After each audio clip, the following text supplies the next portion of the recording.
लोक सुवर्तमान याचा 23वा अध्याय काढा आणि मी 39 पासून तर 43 पर्यंत वाचतो. लोक सुवर्तमान याचा 23वा आणि 39 पासून. वधस्तंभावर खिळलेल्या त्या अपराध्यातील एकाने त्याची निंदा करून म्हटले, तू ख्रिस्त आहेस ना, तर स्वतःचा व आमचा बचाव कर. माहिती आहे येशू ख्रिस्ताच्या पुस्तकामध्ये बाजूला दोन्ही बाजूला दोन कोण होते? बोला ना, दोन चोर होते, अपराधी होते. त्यातील एकाने येशूला म्हटलं की तू ख्रिस्त आहेस ना, तर स्वतःचा व आमचा बचाव कर. परंतु दुसऱ्याने त्याला धमकावून म्हटले, तुलाही तोच दंड असता, तू देवाला भीत नाहीस काय? आपला दंड तर यथान्यायी आहे, कारण आपण आपल्या कर्माचे योग्य फळ भोगीत आहोत. परंतु याने म्हणजे येशूने काही अपराध केला नाही. मग तो म्हणाला की येशू, तू आपल्या राज्याधिकाराने येशील तेव्हा माझी आठवण कर. काय त्याने म्हटलं येशूला? लक्षपूर्वक ऐका. हे येशू, तू आपल्या राज्याधिकाराने येशील तेव्हा. येशू वधस्तंभावर टांगलेला आहे, त्याचप्रमाणे दोन चोर देखील वधस्तंभावर आहे. पण हा चोर येशूला म्हणत आहे, तू राज्याधिकाराने आपल्या राज्याधिकाराने येशील तेव्हा. म्हणजे तो कोणत्या गोष्टीबद्दल बोलत आहे? भविष्यामध्ये होणाऱ्या गोष्टीबद्दल. आलं का लक्षात? तू येशील तेव्हा. त्याची ही खात्री झालेली आहे की हा जो येशू परत आहे या ठिकाणी असा शेवट नाहीये. तो शेवट असता तिथंच मरून खतम झाला असता, तेवढंच जर असतं तर तो हे म्हणाला असता का येशूला, तू पुन्हा राज्याधिकाराने येशील तेव्हा? नसतो बोलला ना तो. परंतु त्या शेवटच्या क्षणामध्ये या चोराला देवाची अशी कृपा मिळाली की प्रभू येशू ख्रिस्त हा खरोखर कोण आहे हे त्याला ओळखता आलं. ही देवाची कृपा आहे त्याच्यासाठी. माझी आठवण कर. मनापासून त्याने ती प्रार्थना केली. त्यात दुसरा चोर टिंगल करत होता. हा जो चोर बोलला माझी आठवण कर, तो पण टिंगल करण्यात चुकला होता सुरुवातीला. परंतु नंतर त्याच्या मनामध्ये फरक बदल झाला. येशूने पहिला शब्द कोणता उच्चारला क्रूसखांबावर असताना? क्षमेचा उच्चार. हे बाबा यांची तू काय कर, क्षमा कर, कारण हे काय करतात यांना समजत नाही. त्यांनी मध्यस्थी केली पाप्यांसाठी. आणि जे ग्रीक भाषेचे टीकाकार आहेत, तज्ञ आहेत, ते असं सांगतात की हे फक्त शब्द येशूने एकदाच उच्चारले असे नाही, परंतु तो क्रूसावर असताना ती प्रार्थना तो सतत करत होता. हे देवा, हे बाबा यांची क्षमा कर, हे बाबा यांची क्षमा कर. आणि त्या प्रार्थनेमुळे या चोराच्या मनामध्ये बदल झाला असावा असं टीकाकार सांगतात. आणि मग त्याने टिंगल करायचं थांबवून गंभीर रीतीने विचार केला आपल्या जीवनाबद्दल. आता थोडक्याच वेळामध्ये आम्ही ती गमन मारणार आहोत, पण मरणानंतर माझं काय होईल हा विचार. जोपर्यंत मनुष्य स्वतःच्या मरणाचा विचार करत नाही तोपर्यंत तो एक प्राणी आहे. जसे दुसरे इतर प्राणी ते मरणाचा विचार करतात का? कधी नाही. ती क्षमता देवाने त्यांना दिलेलीच नाही. पण तो दुर्दैवाने मनुष्य त्याच्या पापिष्ट स्थितीमध्ये तो त्या प्राण्यांसारखाच वागतो. त्या प्राण्यांना आत्मा नाही, मनुष्याला आत्मा आहे. मनुष्याला देवाच्या प्रतिरूपाचं निर्माण करण्यात आलेलं आहे मुद्दामून की त्याने आपल्या देवाला ओळखून घ्यावं. आणि देवाने त्याच्यासाठी एक विशेष योजना केलेली आहे की या मरणानंतर देखील अनंतकालचं जीवन तो जगेल. ते प्राण्यांसाठी, इतरांसाठी नाही, फक्त मनुष्यासाठी आहे. तर ह्या चोराने त्या शेवटच्या घटनेमध्ये मरणाच्या जबड्यामध्ये तो अडकलेला असताना त्याला जाणीव झाली स्वतःच्या दुष्टतेची, स्वतःच्या पापाची. तो काय म्हणतो त्या दुसऱ्या चोराला, अरे आपण तर आपला अधर्म जो आहे, आपण जे पाप केलेले आहे त्याच्यामुळे अतिशय योग्य शिक्षा भोगत आहोत, पण याने तर काही केलं नाही. म्हणजे त्या शेवटच्या क्षणामध्ये येशू हा निर्दोष होता. त्याला कोणतंही पाप नव्हतं याची पण त्याला जाणीव झाली. येशूच्या पावित्र्याची जाणीव झाली आणि स्वतःच्या पापाची जाणीव झाली. ती होणं आवश्यक आहे. जोपर्यंत ते होत नाही प्रियांनो, तोपर्यंत मनुष्य पश्चाताप करत कधीच करू शकत. तर या ठिकाणी त्याने कापून देणे ती प्रार्थना केली की हे येशू तुझ्या राजाधिकाराने तू येशील, म्हणजे मरणानंतर तो पुन्हा जिवंत होणार आहे. फक्त जिवंतच होणार नाही, परंतु मोठ्या अधिकाराने गौरवाने तू वापस येणार आहे हा त्याचा विश्वास झाला. आता हे देवाच्या आत्म्याने त्याला ते शेवटच्या त्या क्षणामध्ये ते प्रगट केलं. आपल्याला ते प्रगट केलेलं आहे तुम्हाला आणि मला त्याच्या वचनाच्या द्वारे, आणि आपण लक्ष देत नाही. येशूने त्याला काय अभिवचन दिलं? तो म्हणजे येशू त्याला म्हणाला, मी तुला खचित सांगतो, तू आज मज बरोबर सुखरोगात असशील. त्याला येशूने स्वर्गाचं अभिवचन दिलं.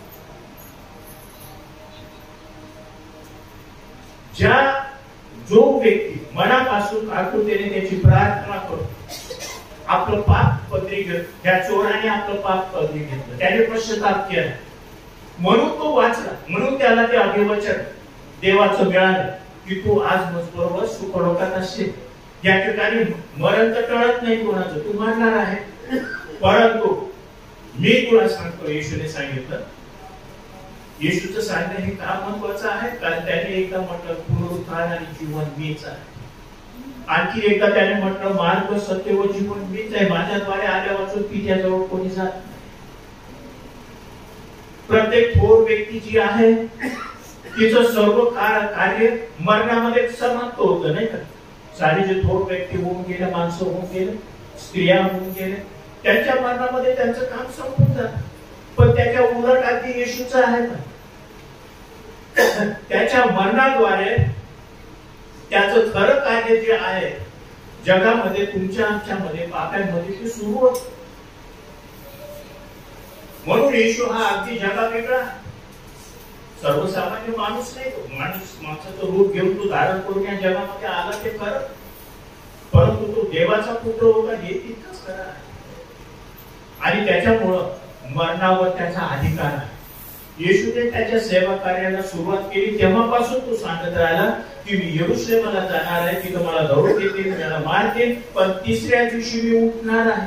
अनेकदा त्याने शिष्यांना सांगितलं, त्यांना ते समजलं. म्हणून येशू ख्रिस्त या जगामध्ये तुमच्यासाठी, माझ्यासाठी, सर्व पाप्यांसाठी आपला प्राण देण्यासाठी तो आला. त्याने तो दिला आणि आपल्याला ठाऊक आहे, आपला विश्वास तो आहे की तिसऱ्या दिवशी तो मरणातून विजयी होऊन जिवंत झालेला आहे. आणि म्हणून त्या चोराला जे अभिवचन त्याने दिलेलं आहे ते सत्य आहे, ते अभिवचन खरं आहे. त्याने काही त्याला लबाडी सांगितली, त्याला काही त्याने असे भरते त्याचे मनचे विचार सांगितले नाही. जी वास्तवता आहे ती त्याला सांगितली की आज तू बरोबर सुख लोकात असेल. या चोराने पश्चाताप केला म्हणून तो वाचला, त्याला ते अभिवचन मिळालं जीवनाचं. तो दुसरा चोर होता जे सर्व पदस्तंभावर होत होता, येशू बोलत होता, ते त्याने पण पाहिलं, त्याने पण अनुभवलं. मग ह्या दोन चोरांमध्ये फरक कोणता?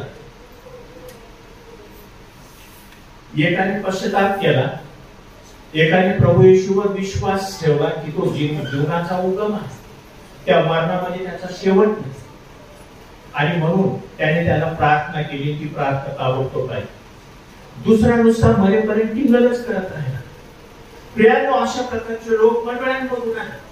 ते सुवार्ता ऐकतात, देवाचं वचन ऐकतात, पण त्याचा त्यांच्यावर काही परिणाम होत नाही. ही बाब फार गंभीर रीतीने आपण समजून घ्यायची आहे आपल्या स्वतःसाठी. काय आपण अशा लोकांमध्ये आहोत का? फक्त या ठिकाणी येण्याने, प्रार्थनेला हजर राहण्याने, दान दिल्याने, सर्व कार्यक्रमात भाग घेतल्याने, शास्त्र वाचल्याने, बाप्तिस्मा घेतल्याने, प्रभू भोजन घेतल्याने तारण होत नाही, पापांची क्षमा होत नाही. हे लक्षात ठेवा. हे वचनाचं सत्य तुम्हाला सांगत आहे आज. तुम्ही याच्याही ऐकलं असेल अनेकदा. ह्या गोष्टी सर्व चांगल्या चांगले आहे, परंतु माझ्या पापांची क्षमा कशामध्ये होते? येशू ख्रिस्ताने सांडलेल्या रक्तामध्ये होते, त्याद्वारे होते.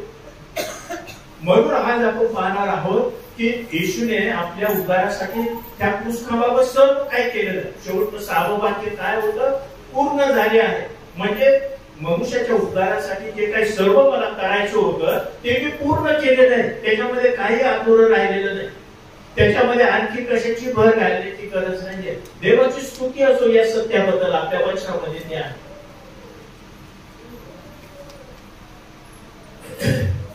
मग येशूने एकच संदेश सांगितला, एकच आठ सांगितली. येशूचं येण्याची वाट तयार करण्यासाठी कोणाला पाठवण्यात आलेलं होतं? एका संदेशाला. त्याचं नाव काय? योहान, बाप्तिस्मा करणारा योहान. त्या योहानाने, बाप्तिस्मा करणाऱ्या योहानाने लोकांना कशाचा बाप्तिस्मा दिला? पश्चातापाचा बाप्तिस्मा दिला. लोकांना त्याचे पश्चाताप करण्यासाठी आमंत्रण केलं की तुम्ही नीट नम्र व्हा, आपले पाप पत्री घ्या, मशिहा येत आहे तुमच्यासाठी, तो तुमच्या पापांची क्षमा करेल. आणि पुष्कळ लोक येऊन आले. पश्चाताप हा नवीन कराराचा मुख्य विषय आहे. मग येशूने त्याची सेवा करायला सुरुवात केली. येशूचा बाप्तिस्मा झाला की योहानानेच केला. आणि मग येशूने त्याच्या कार्याला सुरुवात केली. आणि मग त्याने काय सांगितलं? पश्चाताप करा, कारण स्वर्गाचे राज्य जवळ आले आहे. मग प्रेषित आले. येशूचं पुनरुत्थान झाल्यानंतर आणि 50व्या दिवशी त्यांच्यावर पवित्र आत्मा आल्यानंतर काय झालं? ते आत्म्यानं भरले. त्यांना देवाने सामर्थ्य दिलं, अधिकार दिला सुवार्ता गाजवण्याचा. आणि त्यांच्या संदेशाचा मुख्य विषय कोणता होता? तुम्ही जर हा प्रश्न विचारला स्वतःला किंवा कोणालाही, किंवा प्रेषितांनी, येशूचे जे 12 शिष्य होते की नाही, त्याला प्रेषित म्हणतो आपण, तर या प्रेषितांच्या संदेशाचा मुख्य विषय कोण होता? मुख्य विषय तर येशू ख्रिस्तच होता. तो पुनरुत्थित झालेला आहे, जिवंत झालेला आहे याची ते साक्ष होते, असे सांगत होते. परंतु ते असं सांगत होते की हा प्रभू येशू देवाने नेमलेला आहे तुमच्यासाठी मशिहा म्हणून. तुम्ही जरी त्याला क्रूसखांबावर घेऊन मारलं तरी देव तुमची क्षमा करेल, जर तुम्ही काय केलं तर? पश्चाताप केला तर.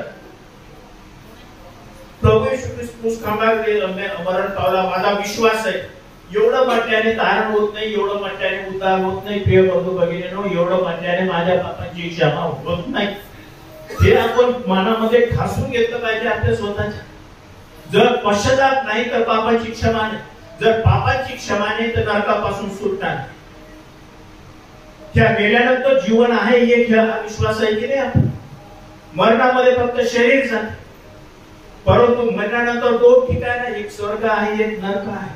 कुठं जाणार आहे मी हे इथं ठरवायचं आहे, ते तिकडे गेल्यानंतर नाही ठरवत. तो वेळ आता दिलेला आहे देवाने. आणि सकाळच्या संदेशामध्ये त्या ठिकाणी पाहिलं आणि पुष्कळ लोकांनी फार काळजीपूर्वक वचन ऐकलं. देवाची स्तुती असो. प्रिय बंधू भगिनींनो, देवाने त्याच्या पुत्राला पाठवलं. तो वधस्तंभावर मरण पावला, 3ऱ्या दिवशी पुन्हा उठला, 50व्या दिवशी पवित्र आत्मा आला. आणि जे ऐकणारे आहेत त्यांच्याकडून देव एकच अपेक्षा करतो. त्याने एकच आठ दिली, तुमचा जर उद्धार व्हायचा असेल, तुमच्या पापांची क्षमा जर व्हायची असेल तर तुम्ही पश्चाताप करा. योहानाने, बाप्तिस्मा करणाऱ्या योहानाने पश्चातापाचा संदेश दिला. येशूने स्वतः पश्चातापाचा संदेश दिला. प्रेषितांनी पश्चातापाचा संदेश दिला. हे प्रगटीकरणाच्या पुस्तकापर्यंत त्या 7 मंडळांना देवाने, येशूने संदेश दिलेला आहे, पत्र पाठवलेले आहेत. त्या प्रत्येक मंडळींना पश्चाताप करण्यासाठी सांगितले. जर त्यांच्यामध्ये काही उणीव आहे, पश्चाताप न करता मी कसा तरी देवाच्या राज्यात घुसेन असं जर कोणाला वाटत असेल तर ती व्यक्ती भ्रमामध्ये आहे. ते होणार नाही. हे आपण समजून घेतलं पाहिजे, गंभीरतेने त्याचा विचार केला पाहिजे. म्हणून आज सायंकाळी अगदी थोडक्या वेळामध्ये पश्चाताप करणे म्हणजे काय, कसा करतात पश्चाताप, त्या पश्चातापाचे कोणते वेगवेगळे भाग आहेत हे आपण थोडक्यामध्ये समजून घेऊ. पश्चाताप तर केला पाहिजे. तो कसा करायचा? पापांबद्दल पश्चाताप केला पाहिजे. ज्या प्रत्येक व्यक्तीचं तारण होईल त्या प्रत्येक व्यक्तीने पश्चाताप केलाच पाहिजे. त्या पश्चातापाच्या आधारावर देव त्या पापाची क्षमा करेल. येशूने एकदा सांगितलं की जर एक व्यक्ती या ठिकाणी पश्चाताप करते, एक व्यक्ती जर पश्चाताप करते तर त्याच्याबद्दल स्वर्गात देवदूत काय करतात? आनंद करतात. आपण शास्त्र वाचतो की नाही? शुभवर्तमान म्हणते, तुम्ही वाचता ना रोज शास्त्र? रोज वाचलं पाहिजे शास्त्र. पण पुष्कळांना शास्त्रात काय लिहिलेलं आहे तेच माहित नाही. वचनच नाही. वचन असून देखील ते नसल्यासारखं आहे. येशूने सांगितले एक जर पश्चाताप करतो तिथे देवदूत आनंद करतात स्वर्गामध्ये. कारण त्या पश्चातापाच्या आधारावर त्या पाप्याची देव क्षमा करेल, त्याच्या पापांची क्षमा करेल, त्याचा उद्धार होईल. फक्त येशू स्तंभावर मेला आमच्यासाठी, त्याने त्याचं रक्त सांडलं ह्या प्रार्थनेमध्ये रिपीट करत बसायचं, सांगत बसायचं, त्याच्याबद्दल बोलत बसायचं, याच्यामध्ये उद्धार नाही. ते रक्त तुमच्या आणि माझ्या हृदयाला लागलं पाहिजे. त्याच्याने माझा पाप पण धुतला जातो. लोक नुसते चर्च मध्ये येतात, मी ख्रिस्ती सांगतात, सर्व काही विधी संस्कारामध्ये भाग घेतात. त्यांना असं वाटतं की याच्याने सर्व काही ठीक होऊन जाईल. या ठिकाणी कधी इशारा आहे प्रिय बंधू भगिनी, आपण भ्रमामध्ये राहू नये. शेवटच्या काळामध्ये पश्चाताप करणं. मी पश्चाताप केलेला आहे का? माझ्या पापांची क्षमा झालेली आहे का? त्याची खात्री मला आहे का? मी पश्चाताप केला हे मला आठवत आहे का? नसल आठवतो तो नाही केलेला असं सांगतो. नुसतं वचन ऐकणारे नको, परंतु वचनाप्रमाणे कृती करणारे, चालणारे आपल्याला पाहायचं आहे प्रिय बंधू भगिनी. तर 2-4 गोष्टी मी सांगतो. तुम्ही पश्चातापाच्या मध्ये या. पश्चातापामध्ये सर्वात पहिली गोष्ट होते म्हणजे त्या पाप्याला त्याच्या पापाची जाणीव होते, म्हणजे टोचणी होते. पवित्र आत्म्याचं ते कार्य आहे. या चोराला ती टोचणी झाली की अरे मी पापी आहे. त्या दुसऱ्या चोराला त्याने धमकावून सांगितलं की हा जो आहे मध्ये टांगलेला काय म्हणाला, परंतु दुसऱ्याने त्याला धमकावून म्हटले तुलाही तोच दंड झाला असताना तू देवाला भीत नाही का? आपला दंड तर यथान्याय आहे, म्हणजे योग्य आहे. आपला दंड, आपल्याला जी शिक्षा होत आहे ती योग्यच आहे. कारण आपण आपल्या कर्माची योग्य फळ भोगत आहोत. आपण पापी आहोत, आपण ते केलेलं आहे म्हणून आपल्याला दंड होते, परंतु याने काहीच केलेलं नाही. म्हणून त्या ठिकाणी त्याने पश्चाताप केला. मी याच्या आधारावर म्हणतो की त्याने आपल्या पापाची जाणीव टोचणी त्याला झालेली आहे हे त्याने बोलून दाखवतो. आणि येशू हा निर्दोष आहे हे बोलून दाखवतो. एवढंच नाही, परंतु त्याने येशूला प्रार्थना केली, काकुळतीची प्रार्थना केली. जास्त वेळ नाहीये आता की हे येशू तुझ्या राजाधिकाराने तू येशील तेव्हा तू माझी आठवण ठेव. आणि येशूने त्या मरणाच्या दाढेत असताना येशूने त्याची प्रार्थना ऐकली. म्हणजे प्रियांनो, येशू एखाद्या पाप्याला तारण्यासाठी किती उत्सुक आहे, तो किती तयार आहे, इच्छुक आहे हे आपल्याला दिसून येतं. फक्त काय पाहिजे त्या ठिकाणी? मनापासून केलेला पश्चाताप आणि प्रार्थना, बस. बाकी काही नको त्यात. ते जर असलं तर देव त्या पापाची क्षमा करेल. हालेलुया. जे कठीण काम होतं ते देवाने त्याच्या पुत्राच्या द्वारे केलेलं आहे त्या कृष्णावर. आपल्याला फक्त पश्चाताप करायचा आहे आणि तोही करण्यासाठी पवित्र आत्मा आपलं सहाय्य करतो. पापाची टोचणी होणं आवश्यक. जर मला माझ्या पापाची टोचणी होत नाही प्रियांनो, तो ती फार कमी स्थिती आहे. प्रार्थना करा की हे देवा मला माझ्या पापाची टोचणी होऊ दे, म्हणजे मी तुझ्याकडे तुझ्या चरणी धाव घे. पापाची टोचणी होणं आवश्यक आहे. युवराचं शुभवर्तमान 16व्या अध्याय आणि 8व्या वचनामध्ये येशूने सांगितलेलं आहे पवित्र आत्म्याचं कार्य काय आहे त्या ठिकाणी. तो येऊन जगाला त्याच्या पापाची टोचणी देईल, खात्री करून देईल, म्हणजे टोचणी देईल. आणि तेच कार्य पवित्र आत्मा तुमच्या आणि माझ्या जीवनामध्ये करतो. पापाची टोचणी दिल्यानंतर मी फार भयंकर पापी आहे पापाचे परिणाम फार भयंकर आहेत हे मला समजल्यानंतर मग तो व्यक्ती काय करतो, तो आपल्या पापाची कबुली देतो, ते कबूल करतो की हो देवा मी खरोखर पापी आहे. देवाला कबूल करायचं आपलं पाप मनापासून, सर्व पाप कबूल करायचे देवाला. 50 वर्षापूर्वी केले असते पाप ते देवाला कबूल करायचे, जे सर्व आठवत असते ते देवाला कबूल करायचे. जर मनापासून ते आपण करत आहोत, देवाशी प्रामाणिक राहून प्रिय बंधूंनो, तर देव तुमची प्रार्थना आहे, देव त्या पाप्याची प्रार्थना आहे. पापाची कबुली देणे हे तितकंच महत्वाचं आहे. तुम्ही स्तोत्र संहिता 51 वाचून पहा, 51 त्याच्यामध्ये दाविदाने कसा पश्चाताप केला, त्याने कशा रीतीने आपल्या पापाचा अंगीकार केला हे तुम्हाला त्या ठिकाणी दिसून येईल. मी जास्त वेळ आज घेत नाही, आपल्याला प्रभूचा मेष सुद्धा आहे या ठिकाणी पापाची कबुली करणे आणि त्या पश्चातापामध्ये मी त्या पापी जीवनामध्ये इथून पुढे राहणार नाही, तसं जगणार नाही हा निश्चय करणे. जर अशा प्रकारचा निश्चय नाही, मनस्सुबा नाही, तर त्या पश्चातापाला काही अर्थ नाही. मी त्या घाणीमध्ये, त्या पापाच्या घाणीमध्ये पुन्हा जाणार नाही. मनापासून निश्चय करा आणि देव तुम्हाला सहाय्य केल्याशिवाय राहणार नाही. त्याच्यानंतर नुकसान भरपाई किंवा भरपाई कर, एखाद्याचं काही कोणाकडून काही घेतलं असेल, दिलं नसेल वापस, ते वापस करून टाकायचं. पुष्कळ लोक कसं करतात, ते उधार घेतात, पैसा घेतात, माझी अडचण आहे असं म्हणून मी घेतात, परंतु नंतर तो परत करत असेल. जर देणारा आहे त्याला स्वतः त्याला मागावं, त्यामध्ये माझी अडचण आहे, ती मागून मागून तो थकून शेवटी सोडून देतो. मी स्वतः अनुभवलेलं आहे, लोकांनी मला सांगितलं, मला स्वतःला अनुभव आलेला. तर प्रियांनो, जर खरोखर पश्चाताप करायचा आहे, तर मी कोणाचं काही घेतलं असेल आणि वापस केलं नसेल तर ते वापस करा. तुम्हाला जक्कायाचं उदाहरण आठवतंय का? तो बुटका जक्काई उंबराच्या झाडावर जाऊन बसला होता.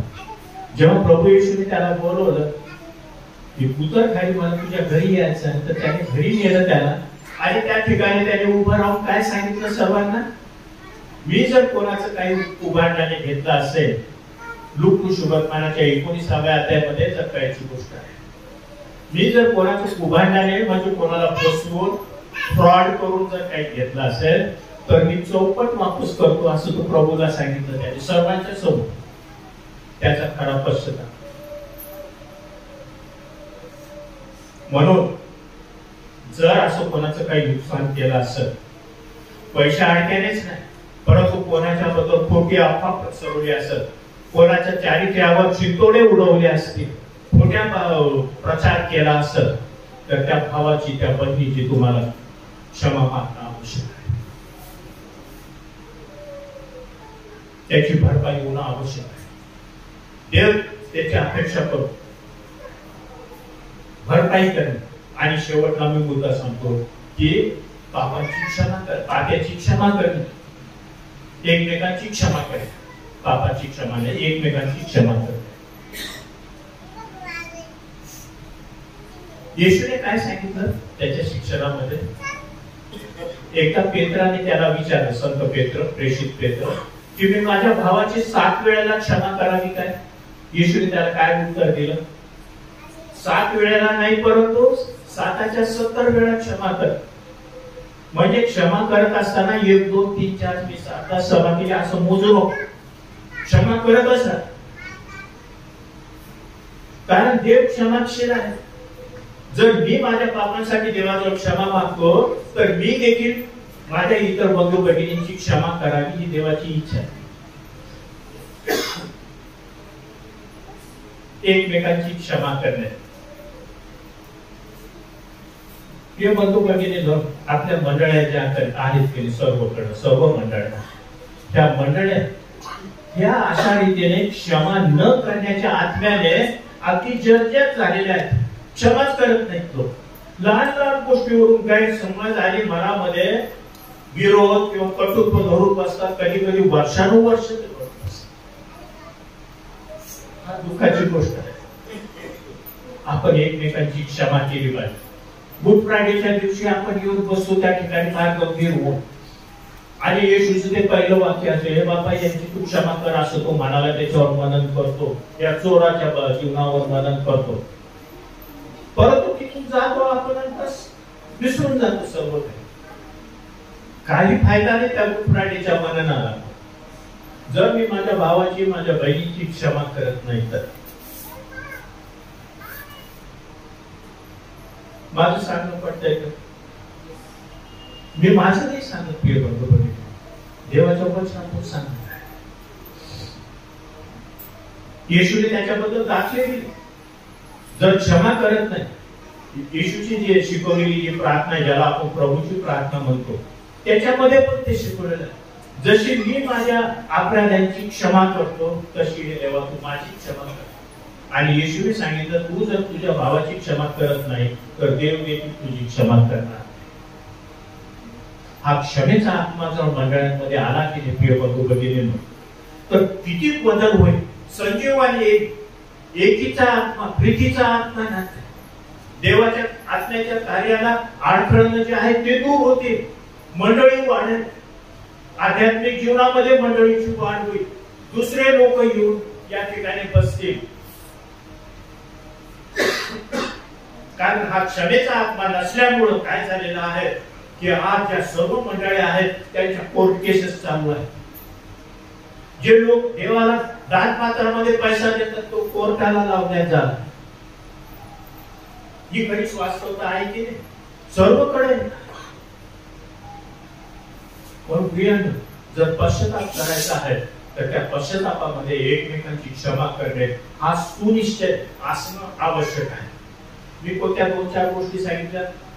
पश्चाताप कशा करतात किंवा त्याच्यामध्ये कोणते भाग आहेत. पापाची टोचणी न पडे, त्या पापाची कबुली कर. मी खरोखर पापी आहे, लीन आणि नम्र होऊन देवासमोर ते कबूल कर. ते पाप सोडून दे, त्याच्याबद्दल पुन्हा काढ. मी पुन्हा त्याच्याकडे जाणार, मी येशूचं अनुसरण करेन. मी ख्रिस्ताचा आहे. ते मार्ग होऊन गेलं ते झालं, ते झालं. पण आता इथून पुढं केलं मी तुझ्या मागे चालणार आहे. मी कोणाचं काही कुबांडाने घेतलं असं त्याच्या प्रमाणे मी त्याला वापस करू. काही म्हणू त्याने बात मी ते कर आणि केलेलं आहे लोक. आणि नंतर शेवटी मी माझ्या भावाची माझ्या बहिणीची क्षमा. मी मोठा आहे, पहिले त्याने यावं त्याने यावं, हे वाद घालत बसू नका. स्वतः तुम्ही मोठे आहे तर तुम्ही कित्ता घालू द्या, तुम्ही आदर्श द्या, तुम्ही पहिले जा. क्षमा मागा. क्षमा मागेल त्याने कधीच तुमचं नुकसान होणार नाही, मी गॅरंटी देऊन सांगतो. पण क्षमा जर मागितली नाही त्याच्यामध्ये तुमचंही नुकसान आहे, त्यांचं पण नुकसान आहे. मंडळीमध्ये फुटी, भेद, संघर्ष, भांडण, सर्व कलह, सर्व काही आहे. तर प्रिय बंधू भगिनींनो, या लेनच्या दिवसामध्ये, उपासाच्या दिवसामध्ये आपण आत्मपरीक्षण करू. आणि जे रक्त येशू ख्रिस्ताने त्या कृष्णावर सांडलेलं आहे, ते रक्त जर माझ्या हृदयाला लागायचं आहे, त्याच्याने मी स्वच्छ व्हायचं आहे, तर मला पश्चाताप करायचा आहे. आणि त्या पश्चाताप कसा करायचा याचं मी थोडक्यामध्ये तुम्हाला सांगितलं आहे. मंडळीच्या महा इतिहासामध्ये अनेक पापी होते, घोर असे क्रिमिनल्स होते, गुन्हेगार होते. देवाच्या आत्म्याने जेव्हा त्यांना टोचणी दिली, त्यांनी जेव्हा वचन ऐकलं आणि ते स्वीकारले, त्यांनी पश्चाताप केला. पश्चातापाशिवाय स्वर्गाच्या राज्यामध्ये कोणीच जाणार नाही. आतापर्यंत कोणी गेलेलं नाही आणि ते पुढं येशू येईपर्यंत पण तसंच होणार आहे, कोणी जाणार.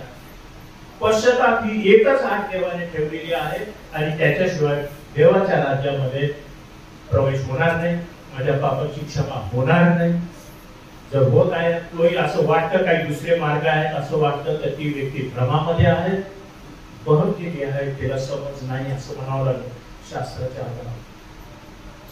जे आता आपण बोलवलं आहे त्याच्यावर तुम्ही विचार करा. प्रिय बंधू भगिनी, आपण थोड्याच वेळामध्ये ह्या मैदानामध्ये जाणार आहोत.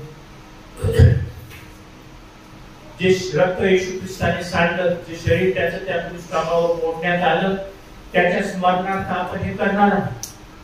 या विधीमध्ये तुम्ही याच्या आधी बऱ्याचदा भाग घेतलेला असेल, परंतु आज सायंकाळी मी तुम्हाला हे सांगतो, पुन्हा ऐकवा की ही भाकर आणि हा द्राक्षरस घेतल्याने पापांची क्षमा होत नाही. ती कशामध्ये होईल?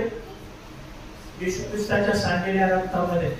पण ज्यांचं हृदय येशू ख्रिस्ताच्या रक्ताने धुवून शुद्ध झालेलं आहे, ज्यांच्या पापांची क्षमा झालेली आहे, त्यांनी हे प्रभू भोजन घ्यायचं आहे. कशासाठी?